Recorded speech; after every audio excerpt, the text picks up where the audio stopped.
Feels like every show we're just kind of updating different things that we like from teams in the West. And Minnesota's win against the Clippers earlier this week was super impressive. And we're going to bring on a guy that I've been a big fan of. I've read him for a long time. He's covered the Timberwolves for 20 years. It's John Krawczynski. And also part of the television package. It's one of my favorite television broadcasts with Jim, Pete, obviously, going back years, and Mike now with the team. So thanks for doing this, man. How are you? I'm doing great, Ryan. I've told you before, I'm a huge fan of the pod, huge fan of you and Cerruti and Kyle and everything you do. So thanks for having me, man. Let's have some fun. So. Yeah, Kyle loves the Timberwolves, as you know. So, yeah. Okay, here's the thing about Minnesota's basketball team. And I can see this as it plays out. And again, social media isn't always the best indicator of how everybody feels, but it's a team that last year you're like, oh, okay. And with the Ant stuff kind of early through his career, I'm like, wait a minute. Like, I want to watch him more than maybe anybody in the league, not named Steph Curry. No expectations last year. You get off to this incredible start. All the defensive numbers are off the charts. Everybody that was mad that they were getting criticized for the Gobert trade is now saying like everything's perfect, everything works out. And then I don't like necessarily using the term of the goalposts moving because that makes it seem like it's some invented thing that's unfair. I think the reality is when you have this kind of record, you have some of the stats that they have, as deep as the top of the West is, now we change the conversation about whether or not this team can actually win a championship. And any hesitation with that is met as if you're somehow doubting them. And I'm tough. It's tough for me when it's new, especially in basketball. It's tough for me to assume that it's going to work out over the course of 4 series. So you're with them every day. You've been with this franchise a really long time. So the long intro is basically to set up the question of who is this team? Man, it's a great question. We've been trying to figure it out the whole season, right? They for the first 2 months of the year, you said this team absolutely can get to the finals, can even maybe win the finals with the right matchup, the way they play defense, with how connected they were. Then they got into January and it was a swoon, and you were starting to see some of the fourth quarter numbers, all of these turnovers and mistakes that they were making, and it was starting to kind of dampen a little bit of the expectation and the spirit around the team. And Ryan, man, Minnesota Timberwolves fans, Minnesota sports fans in general are always waiting for the other shoe to drop. And okay, when is the gut punch coming? And so when you saw them lose leads against Chicago, against San Antonio, against Charlotte, now you were starting to wonder a little bit more, is this team legitimate? I think they've stabilized themselves now over the last couple of weeks. And I do think right now, looking at what they have talent-wise in the starting five and the way they play defense, I think if they get the right matchups, they can go to the Western Conference Finals, maybe even deeper. But they can also, if they get the wrong matchup, lose in the first round. I mean, that's just the way that this team is right now, and they have a lot of work to do offensively. But overall, if you ask Chris Finch and Tim Connolly at the start of the season, hey, you're going to be in first place going into the All-Star break and you're coaching the Western Conference All-Stars, they'd take that every step of the way. Okay, so what's a good matchup for them in the playoffs? Yep. Like, do you have, watching your team every night gives you a complete different level of understanding of who they are or who they aren't. And as much as I watch them, because I love Ant so much, I don't pretend to know every single nuance with them. And whenever I'll look at like season series stuff, it gets harder and harder going like, oh, hey, well, they have a 3-1 record against them. So that's a good matchup. It's like, okay, now I got to go back and double check who played or who didn't play. The Clippers were at full strength, essentially, except for Zubac in the first matchup. So you look at some of those numbers that I spent time on in the open, you're like, okay, maybe is that a good matchup for a Clippers team that's looked like the best team in the NBA now for 2 months? So can you give us, do you have an assessment of who you think, hey, this is a good matchup for them in the playoffs, this is a bad matchup? Yeah, I'm in maybe the minority. I like the matchup against the Clippers because the Clippers have a bunch of guys that like to play isolation, half-court offense. And I am telling you, man, you line up Anthony Edwards, Jaden McDaniels, Nickeil Alexander-Walker against perimeter guys in the half-court in isolation, and they want to sink their teeth into them. And so I really like the styles of play in that series for the Timberwolves and just the way that they can get after all of those great Clipper scorers and really put them on lockdown. I like them against Oklahoma City. I just think that there's going to be too much size for the Thunder. I think it would be a great series, 6 or 7 games, but I think over the long haul of a series, the size of the Timberwolves would wear Oklahoma City down, and they would be okay in that matchup. Denver, I know everyone said, hey, they played them really tough last year, and I think they do defend Jokic and use Rudy on Aaron Gordon to roam as well as any team in the league. So I think it would be a good series. I don't think I can pick them against the Nuggets right now, but I like that matchup. The one that I really don't like, Ryan, is New Orleans. New Orleans, for whatever reason, just really gives these guys a hard time. Brandon Ingram is not bothered by Jaden McDaniels. Zion Williamson looks like Charles Barkley when he plays against the Wolves. And so that's one of those matchups that is, I think, scary for the Wolves. But a lot of the ones near the top of the West, I think that as long as they're healthy, as long as Mike Conley is rested and ready, I think they match up favorably. Were they mocking the Clippers? I saw the story and I mentioned it a bit in my open too. Was there anything real to that, or was it just something that, I don't know, one guy on the team said and nobody really cared? It was a little half-hearted, Ryan, but it had history behind it. In the first game of the season that the Wolves played the Clippers, Rudy Gobert airballed a free throw, and the whole Clipper bench could be seen laughing like uncontrollably. Westbrook was really, they had a fan that was kind of filming Westbrook during while Rudy was hitting. He was turning his head away and kind of mocking Rudy that way. And then the Wolves did not take kindly to that. Rudy Gobert did not take kindly to that. And so this last game in LA, there was a report that someone heard a few Wolves saying these guys are old. Ant, during the first game against Kawhi Leonard, almost called him an old man a little bit, and it was kind of a playful jab, but I think there was something behind it. These guys have now gotten to a point where they don't like when other teams make fun of Rudy Gobert. He's their guy now, and so they are pretty united, and they do believe that they are younger and that the Clippers are too old to keep up with them. And so, I think there's some real trash talking going on there. Anthony Edwards kind of usually leads the way in that regard. The Gobert 180 is pretty incredible. I still don't like the trade because of the assets. And at the time, you didn't really know what you were getting with Gobert, because I think there was an argument to be said that it was going in the wrong direction, and he was expensive, and you have the lack of flexibility moving forward on the finances for Minnesota. So I think there's a lot of parts of that. But when you're just looking at the player and who they are right now, it's really worked out. And if you go back to not even a year ago, he's punching Kyle Anderson in April. And the thing I saw is it felt like people were on Kyle's side and not on Rudy's side. And I kept thinking, like, I don't think the Utah guys loved him. I don't think he and Donovan Mitchell loved it. He wants to touch the ball more. Mitchell was just over it at some point. And now you have winning solves a lot of things, John, as we know. Yeah. But how did this turn into something where it feels like this team now has his back in a way they didn't before?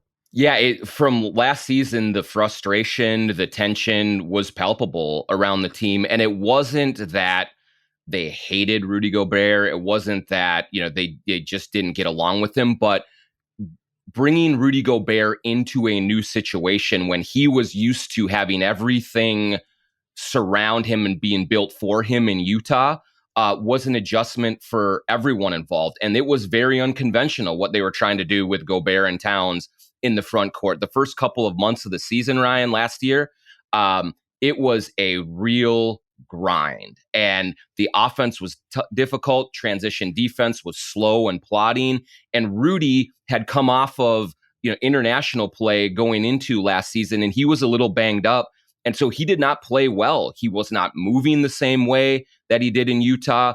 The turnovers and things are always going to be there, but it was an ugly game to watch. And I think that there were players that looked around and said, we gave up all of this for this guy, and he's not the defensive mastermind that he has been purported to be. And also on offense, he's been, a real tough watch in terms of catching the ball, in terms of converting at the rim, and all of those things.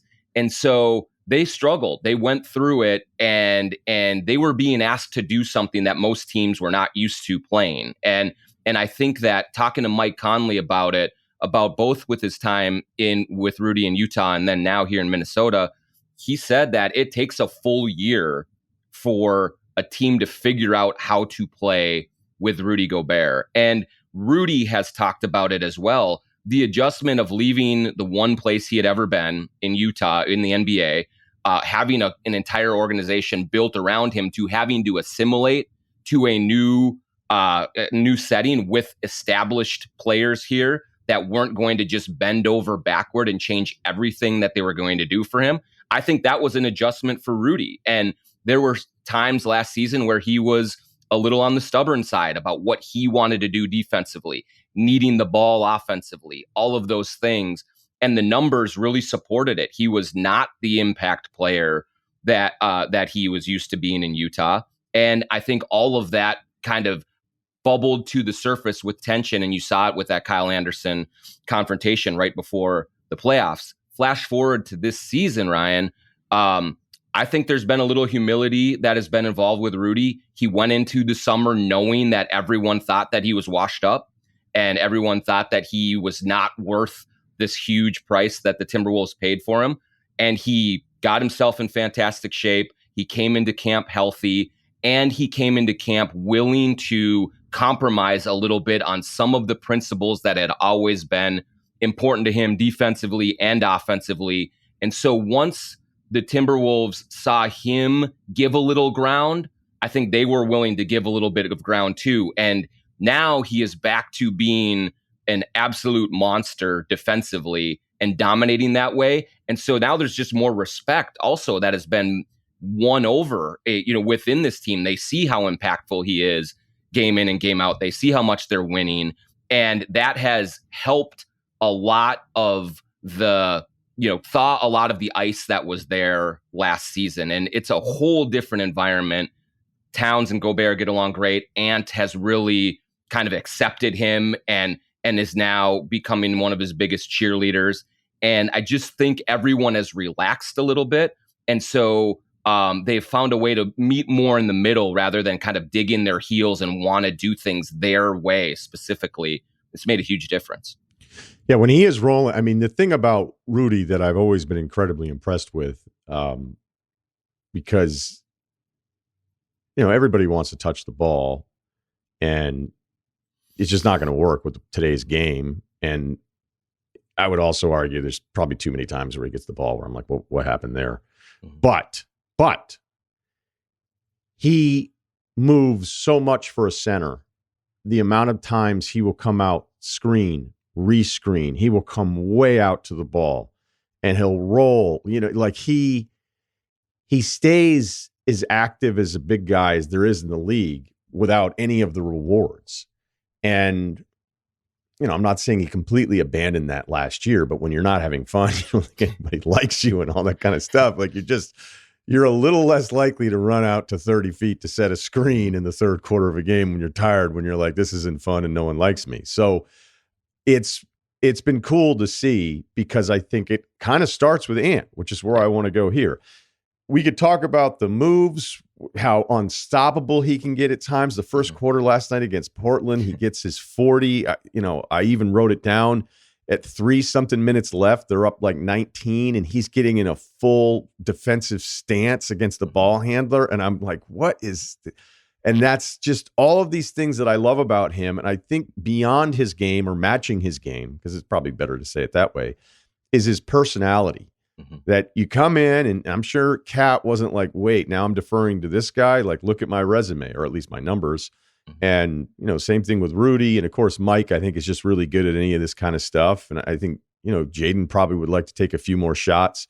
But Ant has to balance not only what the team needs from him from a statistical standpoint, but what the team needs from him to be the face of this franchise at such a young age for a team that has like real expectations. That's very hard to do. And the fact that he's pulling this off, I think, is as impressive as anything we've seen in the league this year.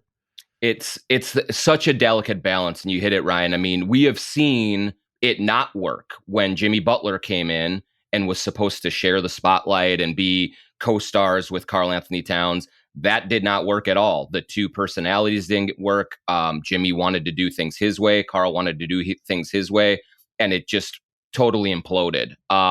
but the emotional intelligence that Anthony Edwards has is really off the charts, Ryan. The way that he makes everyone feel like they are the most important person in that locker room, while he knows he's the most important person in that locker room, has changed everything for the Timberwolves. I mean, I can't tell you how many times we heard over the last couple of years, whose team is it? Is it Karl's team? Is it Ant's team? Like, and that kind of conversation can be really divisive, and it can really get into the heads of certain players who pay attention to that sort of thing. But Anthony Edwards has done such a good job of making Karl, making Rudy, making everyone feel like, hey, I have your back. You are important. He always deflects questions about himself publicly toward the other teammates. You know, we'll ask him about, hey, Ant, you scored 40 tonight. Well, yeah, Nickeil Alexander-Walker was the player of the game. You know, and it's that kind of a thing. And so he does not give any impression that he is trying to take this team over. And I think that Towns has really appreciated that. Gobert has appreciated that. You cannot get mad at the guy. Like he is like this just super charming, very genuine young dude from Atlanta that just disarms everyone with his sense of humor and with his approach. And people just laugh and chuckle all the time, and he just puts everyone at ease that way. Karl-Anthony Towns told us a story a while ago where they're in a tight game at halftime. They hadn't played well. Finch got into him a little bit, and they're walking out to the court and trying to figure out what they have to do. And Ant just looks at Karl and says, "Hey, Cat, why do they call you Big Purr?" And Karl just looks at him and just like starts laughing. Like that's the kind of like energy that he brings to the table. And it's just like nothing is too big for him. And he wants to take on the world, but he wants everyone to do it with him. And that's been a hugely impactful leadership quality for a 22-year-old kid. Any other great Ant stories? Getting to know him? All right, what do you got? This is my favorite one.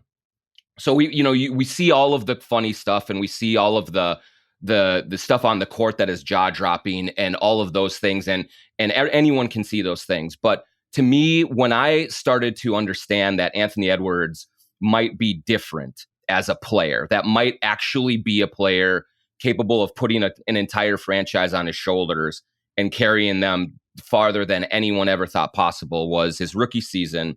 It's the COVID year. All of the interviews are done via Zoom and all of those things. Later in the year, the Wolves are in Miami, and Edwards was not around for the Jimmy Butler stuff. He was not around for the soap opera and all of those things, but he had gotten to know Karl for a lot of that season. So the Wolves go down to Miami and they lose to the Heat. At the end of that game, Karl and Jimmy Butler are going at it verbally. And Jimmy's really getting into Karl, you're a loser, you're this and that. And Karl is going right back at him. And you could see it on the TV screen. It was very palpable. Everyone knew this was going on. So in the post-game Zoom session, Karl-Anthony Towns and Ant sit down together to do it. And if you know Karl at all, and you watched him navigate that Jimmy Butler mess when it was happening, what Karl wanted to do was stay out of it publicly at all. He was not going to engage in the back and forth. He does not want to be sort of in the middle of those soap operas and kind of see his name in those kinds of articles and things like that. He just doesn't like that part of it. It's not in him. He wants to avoid it. He wants to rise above it, all those things. So I asked Karl, hey, Karl, can you take us through what happened with Jimmy at the end of the game? And Ant is sitting right there. He's 19 years old at this time, 19. And he steps in and says, "They're just grown men, dog. This is just two grown men going at it. It's no big deal." And I followed up and said, "Yeah, and I'm just trying to figure out, everyone's trying to understand it." And he squashed it right there and then. And so he understood in that moment the history between Jimmy and Cat. He also understood that Cat does not want to engage publicly in these things. And so he's like, I'm taking the bullet for him. And you could see how much Karl appreciated that in the moment. And it was such a high emotional IQ type of moment for him. And I looked at it and said, okay, like this kid is on a different level that way. And for a young guy to understand it and to really step forward and take it and just diffuse the whole situation, I said, there's a real chance for this guy. Every time I look at Cat's numbers, I go, you should love this player. Mm-hmm. And I don't. I look at some of the drives, and then I'll look at the points per possession on drives, and I go, pretty good number. Mm-hmm. Wow. Like, there just seems to be this disconnect that I have where I go, what I see and then what I look up after are two different things. And I feel like, I don't know, maybe I'm being unfair. Maybe, I'd like to think I can trust my eyes enough at this point. Sell me on Cat. Yeah, I would say this. Look, one thing that we have discovered through 9 years now is he's not the number one overall pick that can just by himself take over games and win playoff series. Like, that's not who he is. Yeah, he's not on the LeBron level that way, not doing things that way. But I do think that for those who don't see him every day, I think there has been sort of an unfairness in the way that he is viewed, because the amount of turnover and turmoil that he's been through in Minnesota has been real. I mean, you're talking about, I think the number is 7 head coaches and 5 general managers in his 9 seasons. And untold number of teammates come through that have not been very good and not have been around him. Every time he has a talented team around him, they go to the playoffs. Now, he hasn't had success yet, but in the playoffs, but this looks like maybe the team that can break through. He's hyper efficient offensively. I do think he has done a very good job this season of acclimating to a new position, to a new star that has come in and essentially taken his spot at center. And how many all-NBA level players would step aside willingly and allow that to happen, and just also be the guy who passes Rudy Gobert the ball more than anyone else. So he's a good teammate that way. He now, over the last couple of weeks, we have seen him up his 3-point volume, which has helped the offense quite a bit.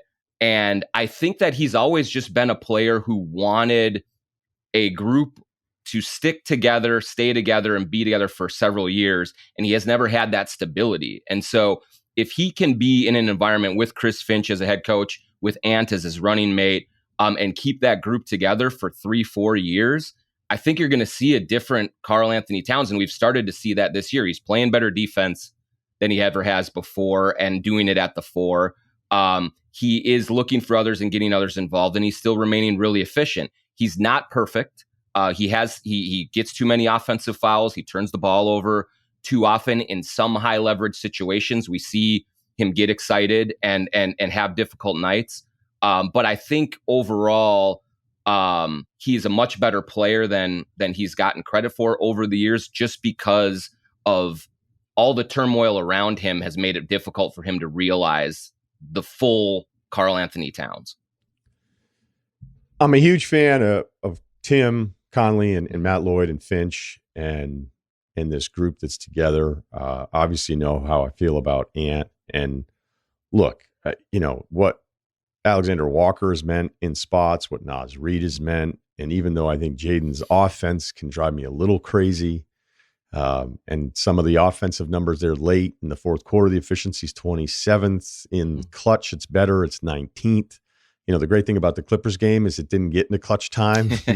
That's right. It just didn't matter. So it still concerns me. But I think, this is what you want to hear when you think you're competing for a championship. But I think the win in all of this, and the year one of this version of this team with these kinds of conversations, the fact that this is where we're at with this team, if they don't win it, it's like, okay, but you've elevated into that. Now, look, the playoffs, if it ends up being disappointing, then people are going to say, oh, they were frauds and all the stuff that goes with all that kind of.